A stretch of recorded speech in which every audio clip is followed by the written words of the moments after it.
What really happened over the last 6 years? Lockdowns, censorship, fear, rules that made no sense, yet were enforced without question. While you were told it was for your safety, freedoms disappeared, business collapsed, and dissent was silenced. Today, I'm talking with Matt in the Hat, what he saw, what he experienced, and why he believes we've been living through more than a health crisis. Was it mismanagement or a global agenda hiding in plain sight?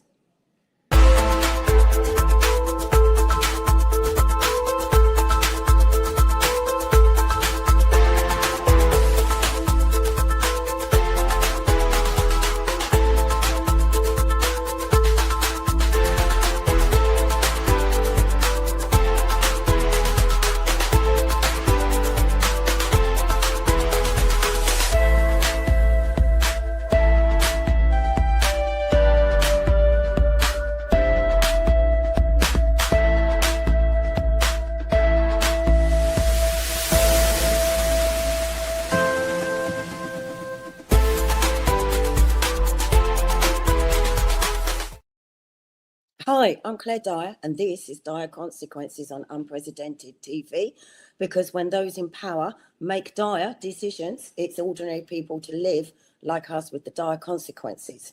Here at Unprecedented, we advocate for free speech, uncensored conversations. Our role is very clear: to ask the questions others avoid, to protect open debate, to challenge the narratives, not to tell you what to think, but to defend your right to think freely.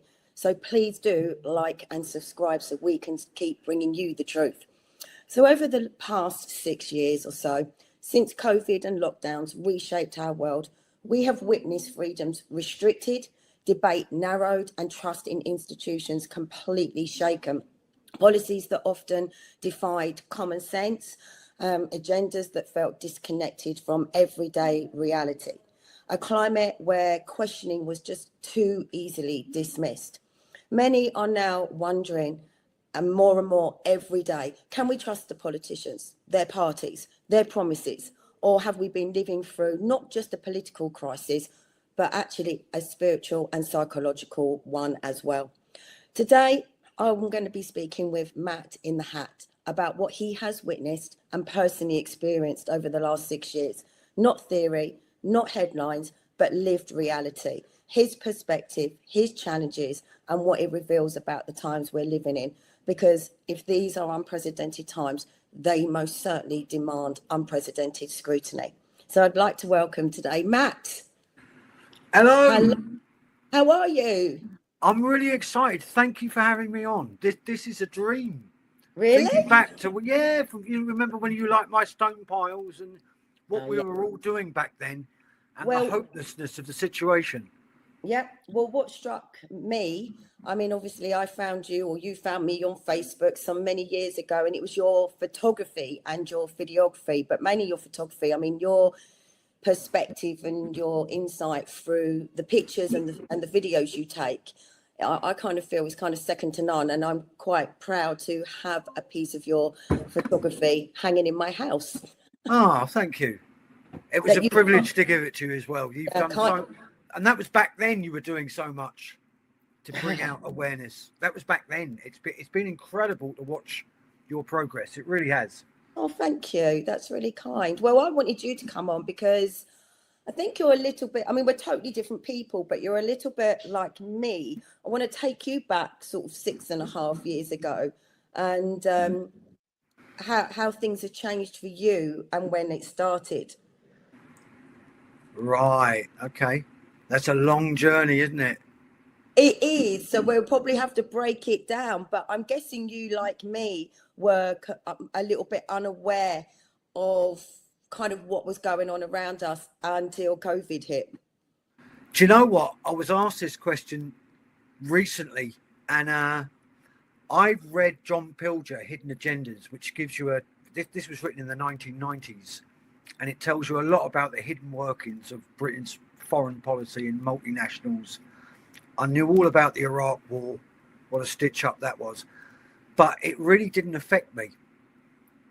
So I'm living in the Western world, living a good lifestyle. I knew this was sort of going on, but it didn't affect me until COVID came along, and it was like, oh my God, they're going to do it to us as well. they're taking us out. So what made you kind of get involved back then?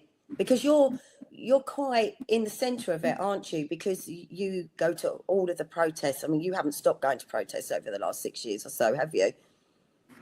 If you look at my videos, you'll see why. I really enjoy them. You know, I always look for the speaker. Where's the music? Where's the dancing? Let's have some fun.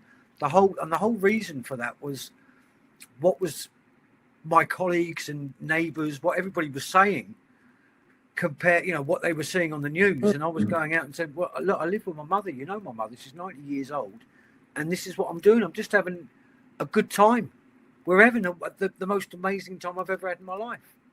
And you know, constantly putting up pictures of older people, you know, month after month, the same people. And it's still going on now. All the proof is there. I want to give a big shout out to Nikki Blue. She did a interview recently with Wilsey. She's a vaccine victim. I'm going to send you the video. She comes across as so professional and puts the points of you know, the facts across. People need to be seeing this now. I don't understand why we're all talking about what we're talking about. This is the biggest crime in humanity, and we've just moved on. I just don't, you know, the power of the TV, there seems to be something more than that, because most people are aware now. Well, this is the thing. It's like during lockdowns, I mean, the news were only sort of mildly covering it, weren't they? And, you know, I think there was one protest, I think in the summer of 2021, and there was like 1 million people there. And the news said it was like a few hundred. Yeah. Yeah. We used to go every single month virtually to the, that was a fantastic, that's the one. That somebody, you see somebody's climbed up on these statues there at Trafalgar Square. There were protests that me and Dean went to where we sat down and had a 3-course meal just watching it go past. There was one protest we went to, we never saw the front of it and we never saw the back of it. And we were trying for about 4 hours. It just went on for miles. It was just incredible.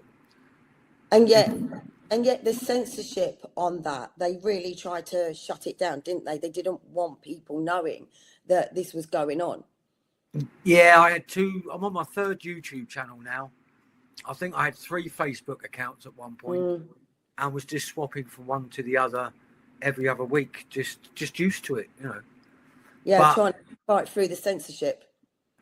Yeah, I don't think really though, Claire, back then I had much grip on reality in as much as the way algorithms work on social media.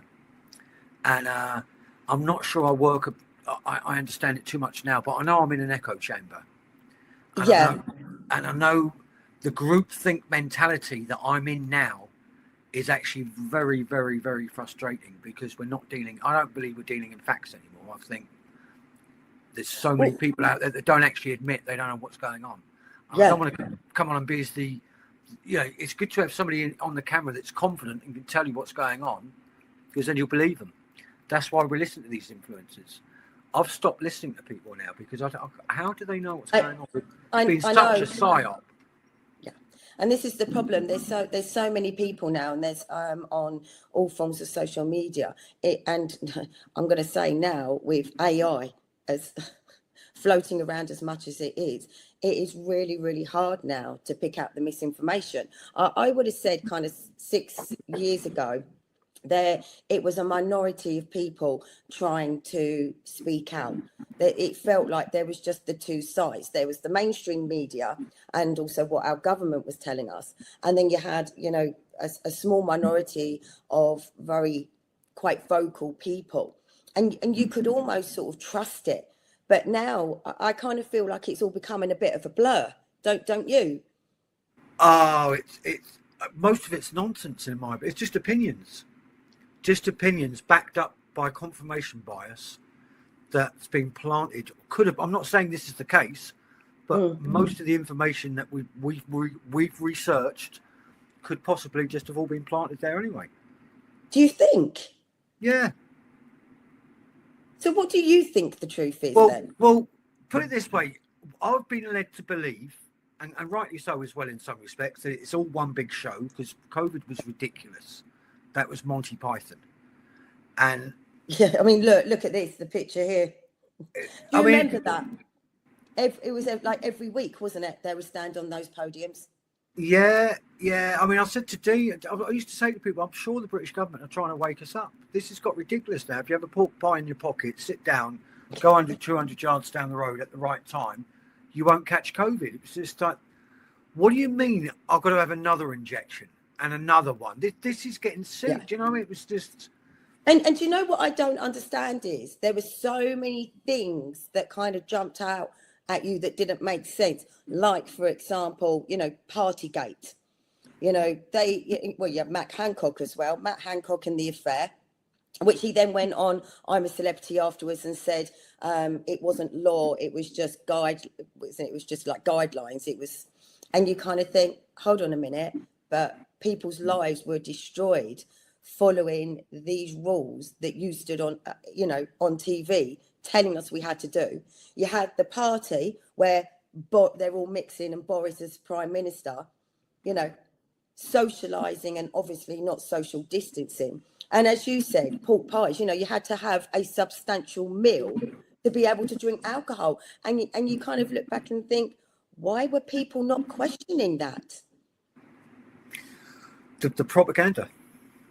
So the nudge unit, the psychological, which they've admitted to using, the psychologists that they use to frighten people. Well, this is the thing, SAGE was made up not of virologists and doctors. It was made up of psychologists. My question always was, why do you need psychologists to tell you how to deal with a pandemic? Because they wanted to change the way we behave. So I look at all of this and I think it is a psychological war. Yeah, without a doubt. Because it feels that everything they do and everything they say, every single act, every single policy, every single agenda that is inflicted on us, it's all the same psychological manipulation and conditioning being used. Like it's out of a book. Yeah, I mean, I've got lots of opinions and theories, but if I stick to what I actually know, Go on. With my protest photos, the videos I put up with my mother, that COVID was vastly over-exaggerated, but they even said themselves right at the beginning, the vast majority of people will catch this disease and not even know they've got it. They told us that. Then they went on to say, but those who do catch it and display symptoms, it'll be cold-like symptoms. There will unfortunately be a small minority that get hospitalized, and a very small proportion of those will die. I remember those words them telling us because I overreacted to it and said, no, it's going to be worse. I had some information off the internet again that spelled it out to be worse for me, believed it because it came from the screen. And now, because now I'm like a carp, I don't know if you've ever done carp fishing. Once they've caught one, they're very shy about picking up bait. I'm very shy about the information that I'm reading now. Like, where is this coming from? Yes. And I'm really noticing this herd mentality, group mentality of us being in an echo chamber. Yeah. I've recently been on social media trying to challenge people, just very, very gently. Where are you getting this information from? And it's like being back in the COVID days. Straight away, I'm an idiot. I'm asleep. I need to research, but no one can give me any real answers. They think they can, but they can't. And this guy's got a very well-known nickname, hasn't he? Matt the Cock. That actually wasn't the one I was thinking of. Yeah. Yes, the song from Mad Mix Conspiracies. Yes, Medazalam Matt. Yes. And his girlfriend, who he was sneaking out to see during lockdowns, while the rest of us were obviously either getting arrested. As you found out on the protests, people were getting arrested for being out protesting during lockdowns. It all feels like it was like a bit of a joke, really, apart from the fact that it isn't. Claire, they were mocking us all the time. I heard I heard about the Midazolam murders, and I'd heard Kate Shamani talk about it. And there was an old boy I was looking after. He was just lonely during the COVID. He had a daughter in France and a daughter in Colchester, and I was the only person who went to see him. And which was quite weird because he was sitting there terrified of COVID and saying, "Come in, Matt." And I used to knock on his door and put with this portable speaker and put it on full blast and start dancing in front of the neighbours. And to ring his doorbell, and he'd come. "What are you doing?" And I was like, "Shut up, Alan. You know I go to protest. You know what I think. Come in. You'll be all right." Anyway, sorry, I'm cutting a long story short. He went into hospital a couple of times, and I had to go in. He said, "Matt, they're going to kill me in here." And I said, "You'll be all right. I won't allow it to happen." And I went up there every day visiting him, and every day I would take him out for a cigarette and have a laugh with the nurses. I say, "Give me 50 quid and I won't bring him back." And I went up. I left him for a Saturday, and to go to a protest. And when I went back the next day on the Sunday, they moved him. He was running a temperature. They told me they'd done a COVID test on him and put him straight onto nil by mouth, and they'd been suffocating him for 24 hours by the time I got there with midazolam. There's a video of it on YouTube, and it was the way the nurse smiled at me. She thought she was doing the right thing. They all thought it was for the best. The doctor couldn't look at me, and I walked out of there thinking, well, I've seen it with my own eyes now. This is evil. This is incredible. I can't believe you don't put dogs down like this. I mean, I went in there for the next 2.5 days filming him, what the state of him, what was going on. And it's not really pleasant. And I've met quite a few people since that have experienced the same. And we've just ended up hugging each other, crying over this. There's many people. There's so many people that have tried. I would encourage anybody to speak out. Start speaking out. We've all suffered a trauma. That people were trying, and yet they were just shut down and censored. They were, I mean, talk to each other. Forget the authorities. We've got to hear each other. Talk to each other. Yeah, definitely. Whereas now, that I was a firm belief that when people started waking up, we should be there for them and put an arm around them and say it's going to be all right because we've been through the trauma. We've walked this path. You're going to be okay.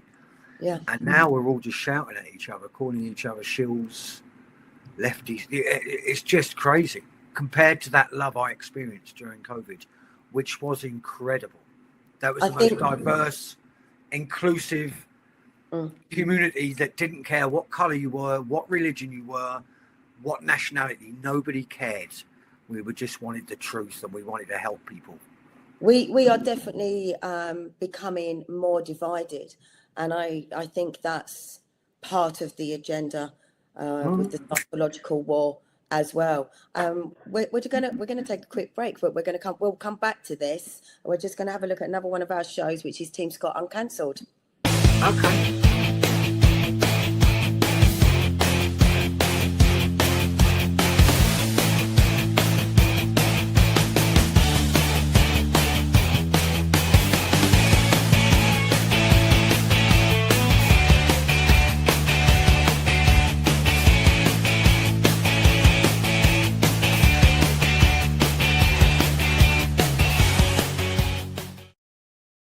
And that was the wonderful Tim Scott with Tim Scott Uncancelled, another one of the shows here on Unprecedented. And we're going to go. And there is Matt. Welcome back. Thank you. I've just realised how quick the time's gone and we've barely even scratched the surface. I can't even believe it. Oh, well, really quickly then, can I plug my party? Your party, go on, quickly, good. 9th of May, Saturday, Saltine. I'm having an art exhibition. And I did this 5 years ago, trying to bring the community back together. I'm doing it again with another photographer, Joe Taylor. Victorious are playing. Mad Mick's going to perform. Charlotte, the opera singer, said she was coming. Wendy and Steve from Sounds Beautiful are going to be DJing in the flute.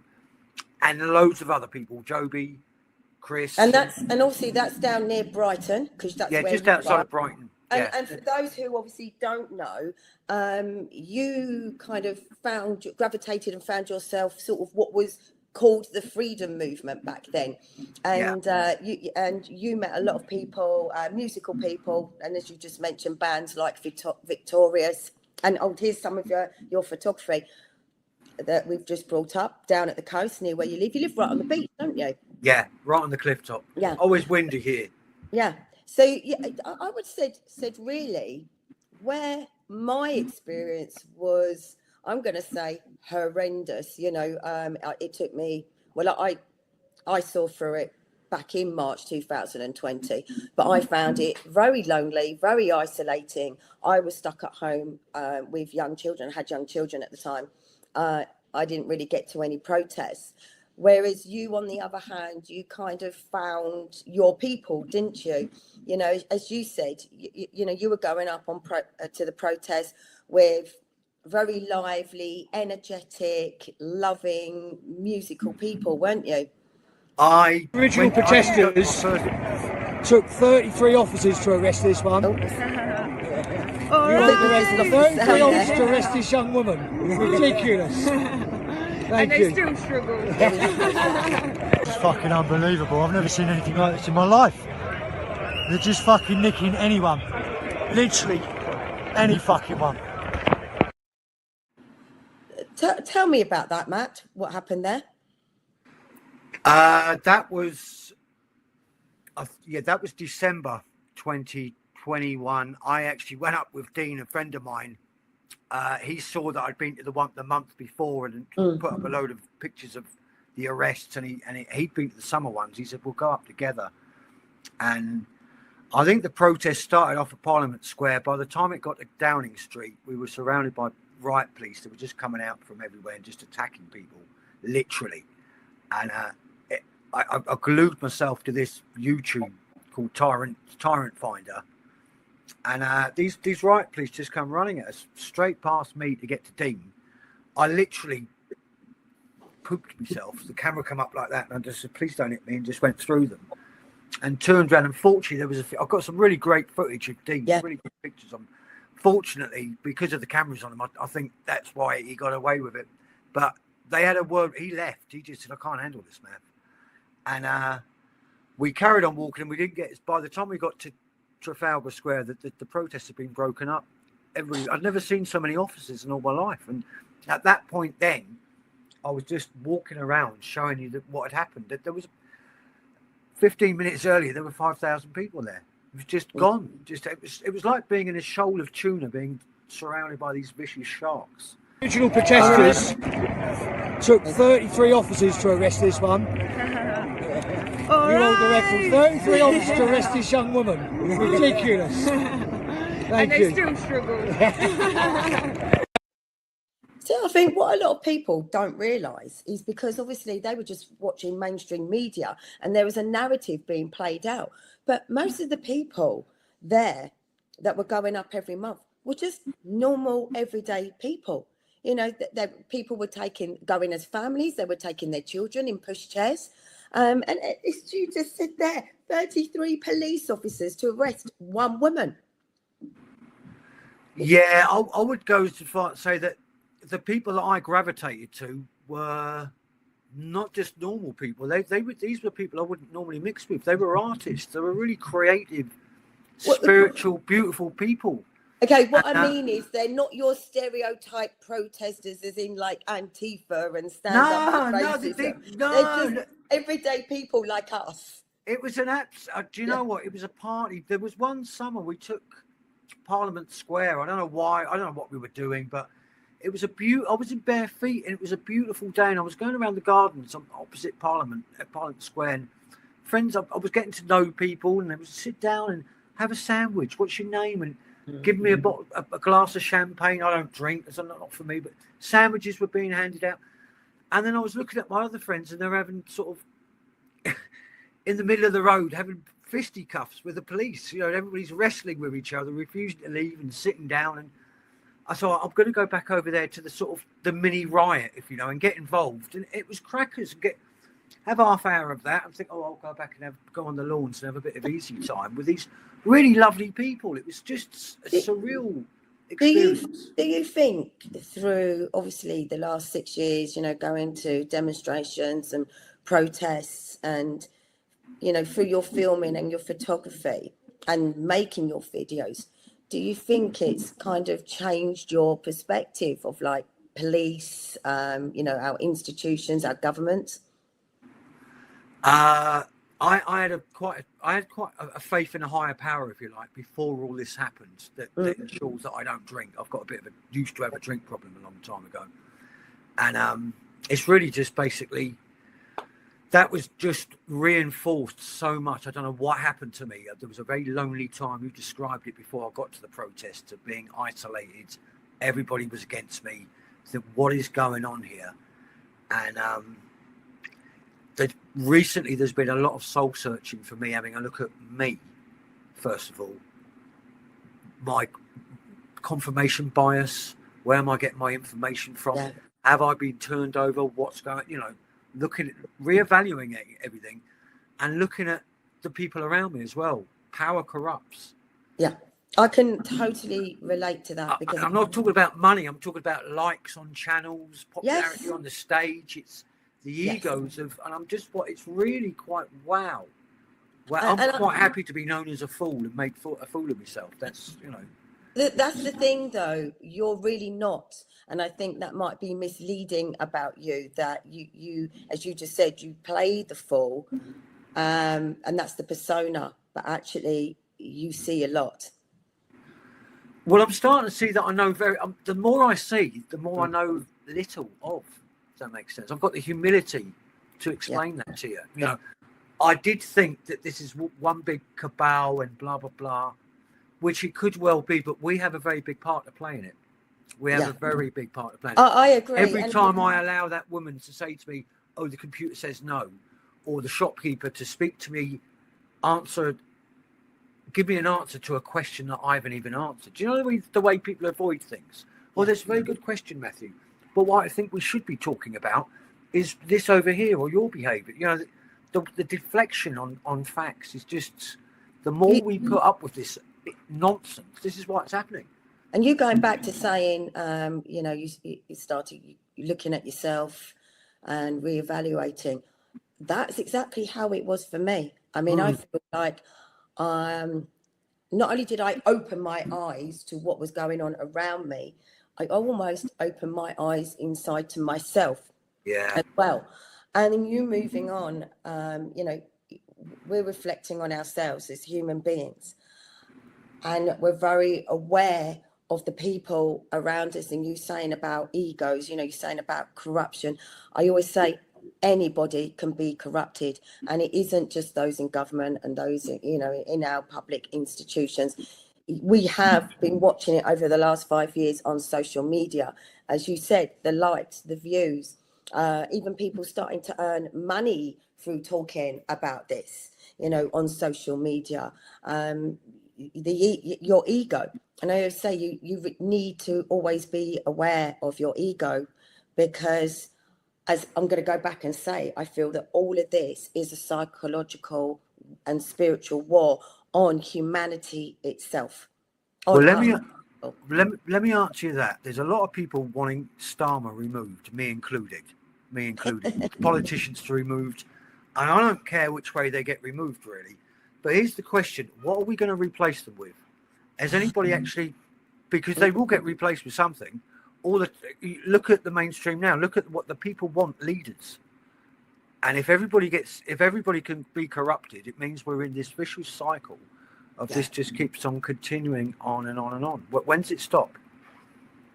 We're going to play another video, and then I want you to tell me about it afterwards. Oh, okay. Keep going. Say something about the masks. If you're wearing a mask, please return to home immediately. Take a long, hard look in the mirror at yourself.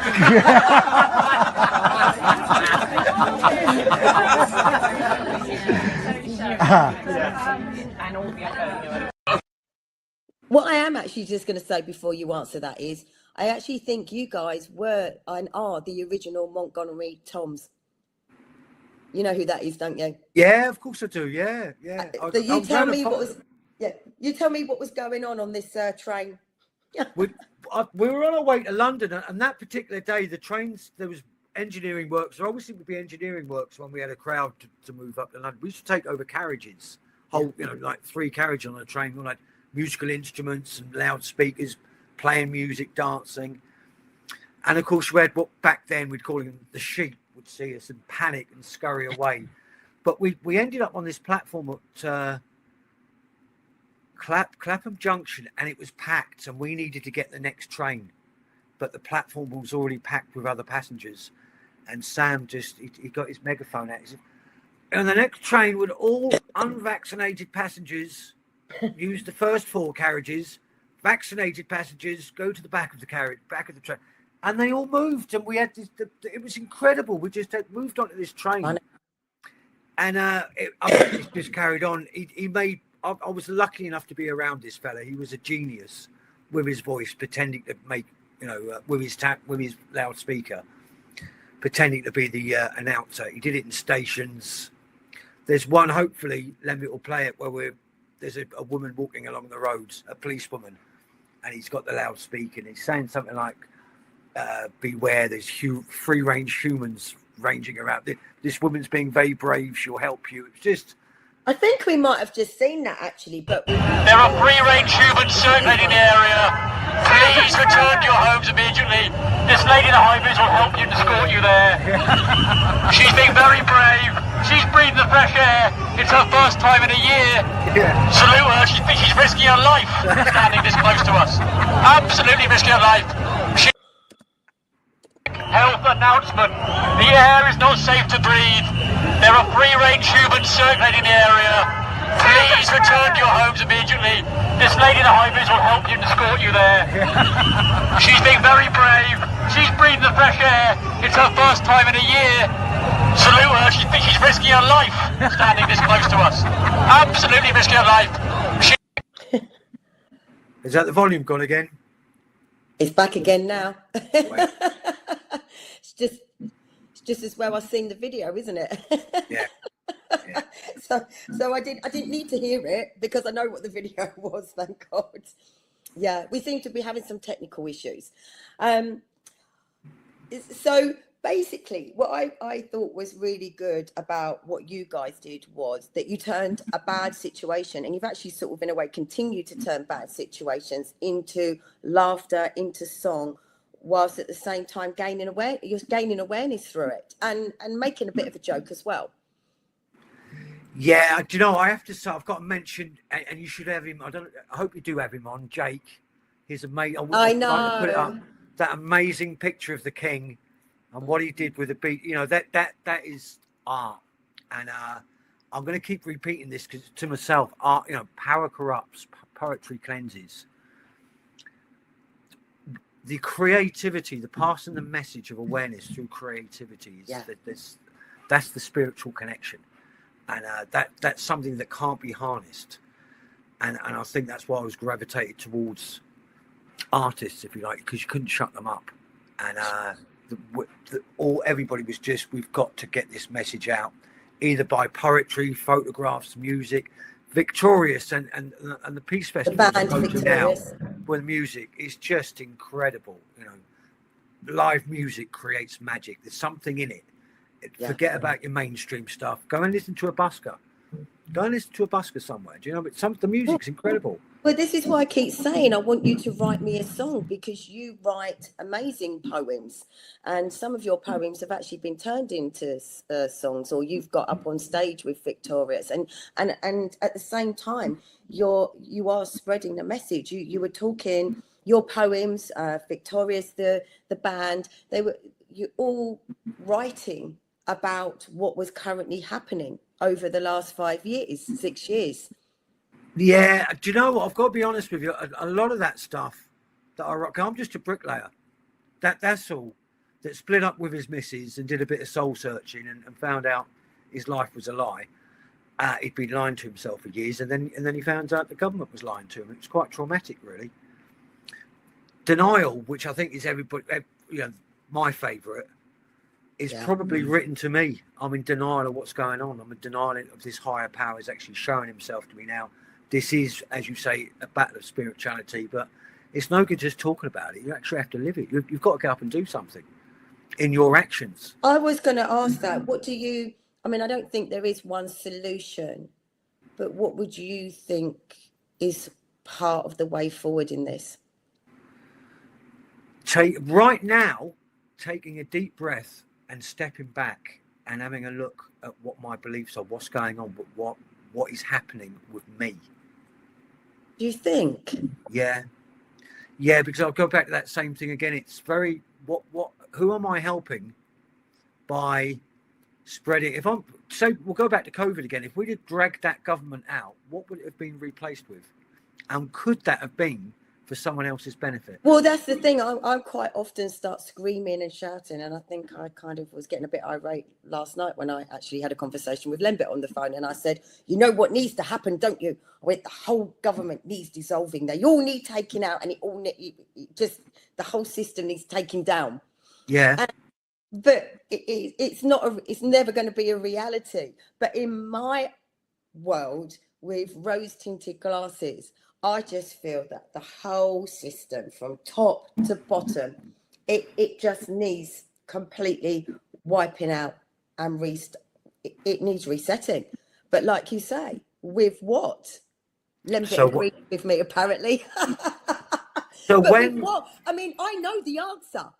Genuine good people. We just need good people that actually care, and there's plenty of them out there. But how do you?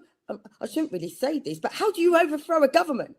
No, that could be done. That could be done, and I want the guillotines there as well. But careful what you say. What happens? Who replaces them? If power corrupts, we're back to it again. So you're saying there's loads of good people out there. There are. I know that. There were loads of good people on the protests, but some of them have changed. People change, and we live in a system where we live in a material system, and until we start realizing that you're rewarded for living this system, does that make sense? People are more concerned about their reputation than what's right. Yes.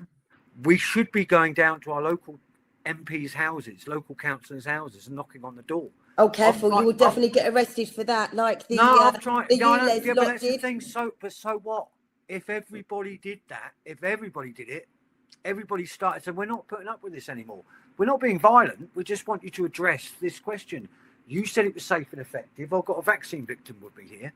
Now, what are you going to do about it? Why aren't you going into Parliament? Or I've got a grooming gang victim here.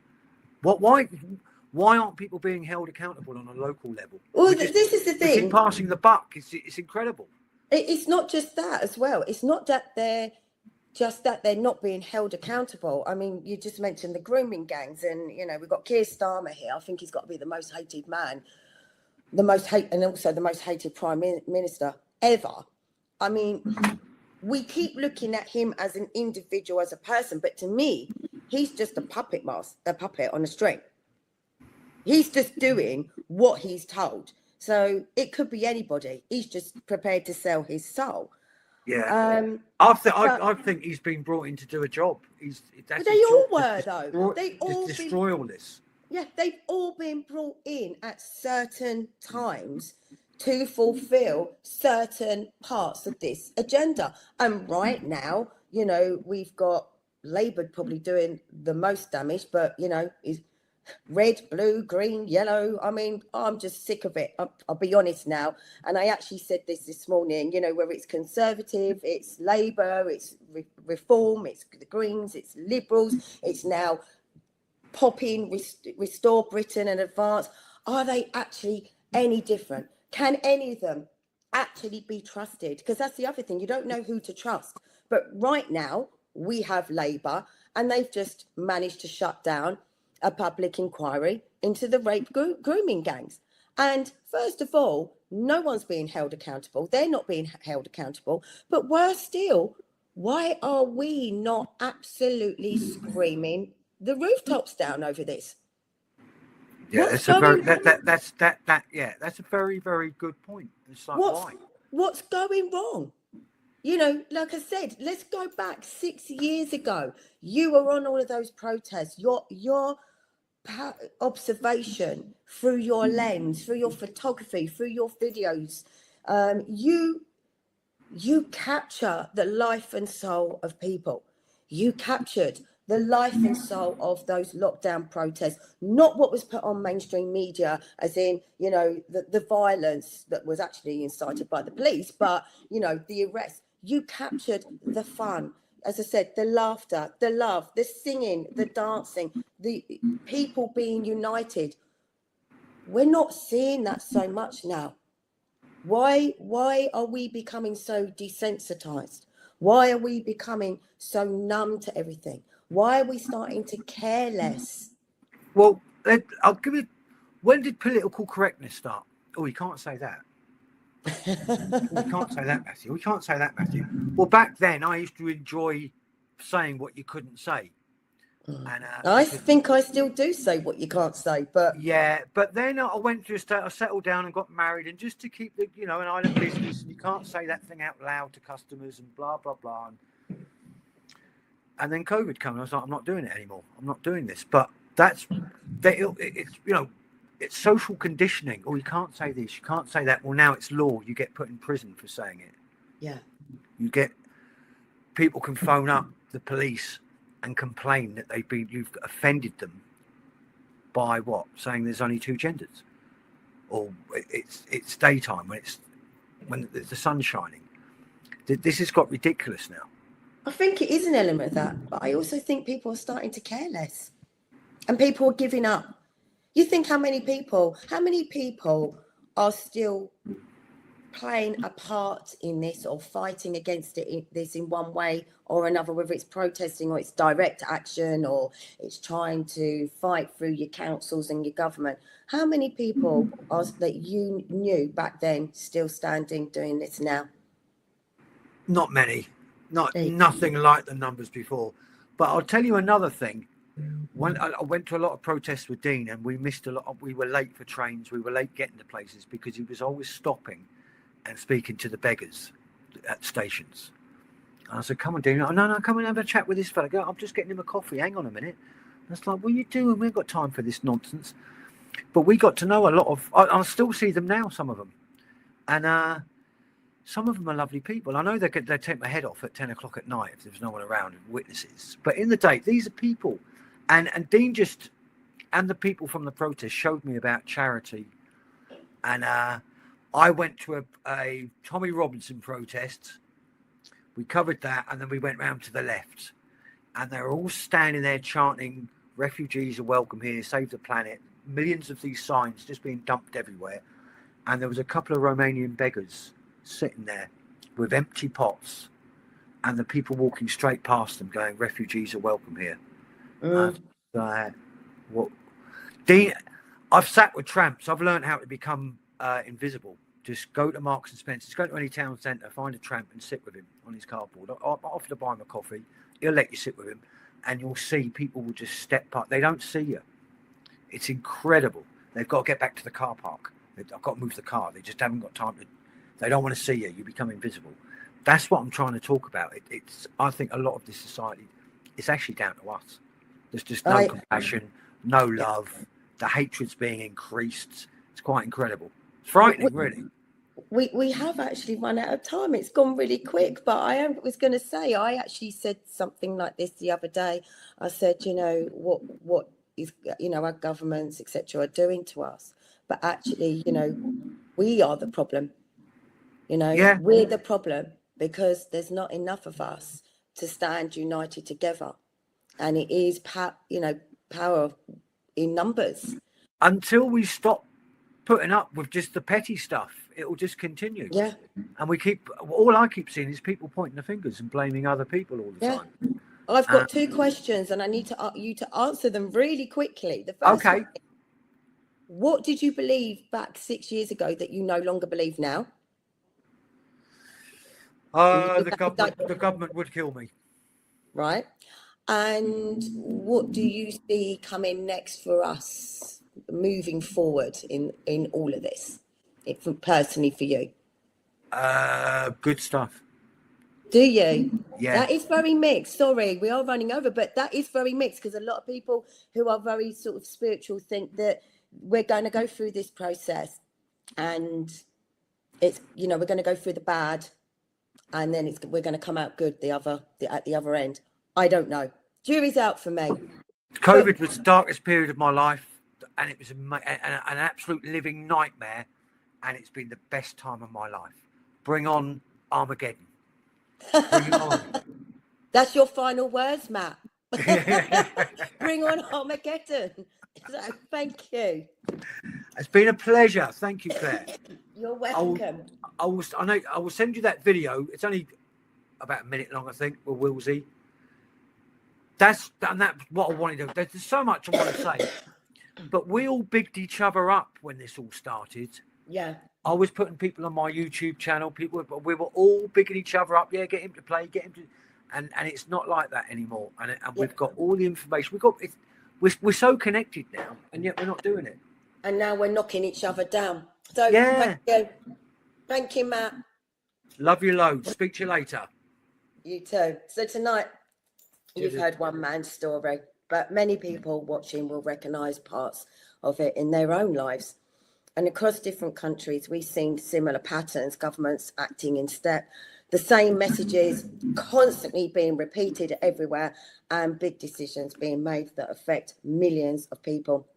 And it makes you stop and ask, is this all just coincidence, or is there a bigger global plan shaping our future? And when decisions are made far away from people who have to live with them, democracy can start to feel very, very distant. And when fear is used to drive policy, and when certain opinions are pushed while others are completely shut down, that's not healthy for any free society. And this isn't about fear, it's about staying aware. And freedom is rarely taken away all at once. It's usually chipped away slowly, bit by bit, often in the name of safety or crisis or convenience. If there is a wider global agenda at play, it only works if people switch off and stop asking questions. And real power in a democracy comes from informed, engaged citizens, not silent ones. The future won't just be shaped by politicians or global organisations. It will be shaped by whether ordinary people choose to pay attention, speak up, and hold leaders to account. I'm Claire Dyer. This is Dire Consequences here on Unprecedented TV, and thank you for watching.